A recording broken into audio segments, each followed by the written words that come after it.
एक तारीख नहीं, ये वो दिन है जब लाल किले से तिरंगा लहराता है और हमें याद दिलाता है कि आजादी की उस सुबह को जब भारत ने तय किया था कि अब फैसला जनता करेगी और हर नागरिक का वोट बराबर होगा, चाहे वो किसान हो या उद्योगपति, पढ़ा लिखा हो या अनपढ़ हो, राष्ट्रपति हो, प्रधानमंत्री हो या कोई रिक्शा चालक हो।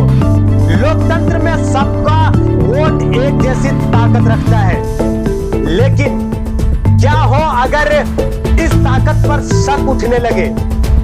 क्या हो अगर लोग कहने लगे कि हमारी पसंद, हमारी आवाज और हमारी वोटिंग अब सिर्फ एक मशीन की मर्जी पर है? और सबसे बड़ा सवाल, क्या सच में भारत में चुनाव की गाड़ी लोकतंत्र की पटरियों से उतर चुकी है?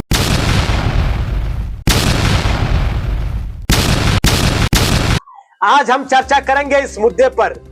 दोस्तों, मैं हूं नूरानी मेमून और आप देख रहे हैं आयान फास्ट न्यूज। तस्वीर बदल गई है। इस बार विवाद सिर्फ चुनाव की निष्पक्षता का नहीं, बल्कि पूरे सिस्टम के भरोसे का है। सुप्रीम कोर्ट में दायर एक मामले में फिर से ईवीएम और वीवीपैट पर बहस जिंदा कर दी है। पिटीशन में दावा है कि वोटर को दिखाया गया वीवीपैट स्लिप सिर्फ 7 सेकंड के लिए नहीं, बल्कि तब तक दिखना चाहिए जब तक वो मशीन में गिर न जाए, ताकि मतदाता को यकीन हो सके कि उसका वोट सही जगह गया हुआ है। लेकिन चुनाव आयोग का जवाब देता है, हमारे सिस्टम में कोई गड़बड़ी नहीं, इसलिए कोई बदलाव की जरूरत ही नहीं है।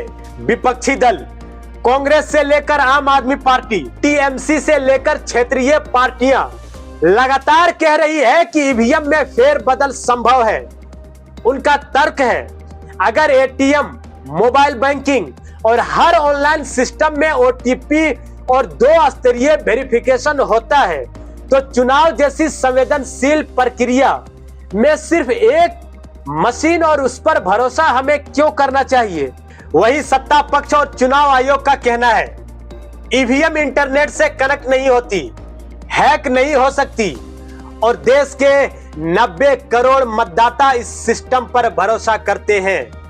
लेकिन भरोसे की ये बात जितनी बार दोहराई जाती है, उतनी ही बार अलग अलग सवाल गूंजता है कि पारदर्शिता बढ़ाने में डर क्यों रहे हैं ये चुनाव आयोग। सुप्रीम कोर्ट ने कहा कि हम ये नहीं कह रहे कि ईवीएम में गड़बड़ी है, लेकिन मतदाता का भरोसा सबसे ऊपर है।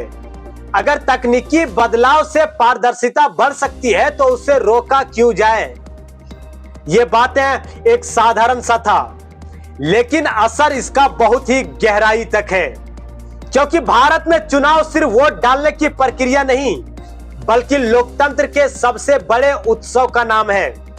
और उत्सव में अगर मेहमान को शक हो जाए कि मिठाई में मिलावट है, तो पूरी खुशी कड़वी हो जाती है। ईवीएम विवाद कोई नया नहीं है। 2010 में पहली बार गंभीर आरोप लगे। 2017 में विपक्षी नेताओं ने संसद में मुद्दा उठाया। 2019 के लोकसभा चुनाव के बाद तो आरोपों की झड़ी लग गई है। कुछ वीडियो वायरल हुए जिनमें दिखाया गया कि बटन किसी भी पार्टी का दबाओ, वोट बीजेपी के खाते में चला जाता है। हालांकि चुनाव आयोग ने इन सभी वीडियो को फर्जी बताया है। अब देखिए, कुछ साल पुराना जांच के लिए लाया गया ईवीएम मशीन सुप्रीम कोर्ट में जांचा गया तो हारा हुआ प्रत्याशी जीत गया। सुप्रीम कोर्ट में यह मामला हुआ है, सुप्रीम कोर्ट के सभी जजों के सामने।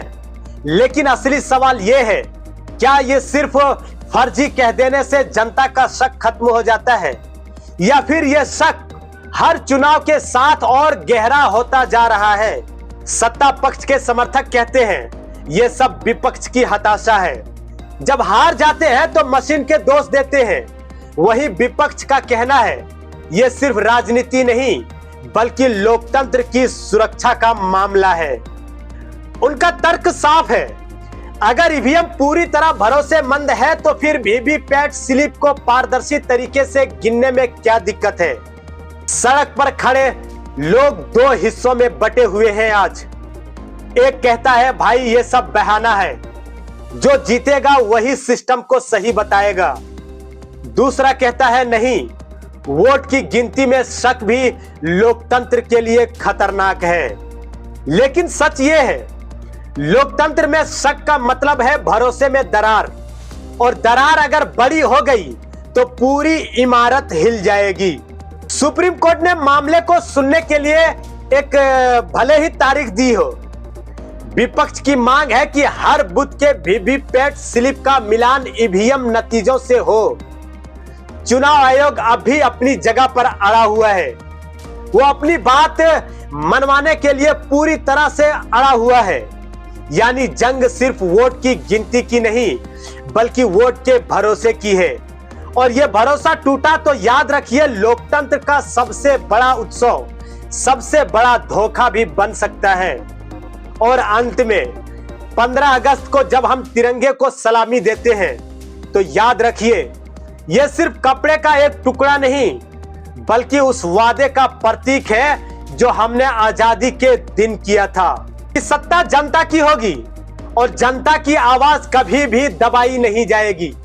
लेकिन अगर उस आवाज को गिनने की तरीका ही सवालों के घेरे में आ गया तो क्या सच में हम आजाद हैं, या फिर आजादी सिर्फ कैलेंडर की एक तारीख बनकर रह जाएगी?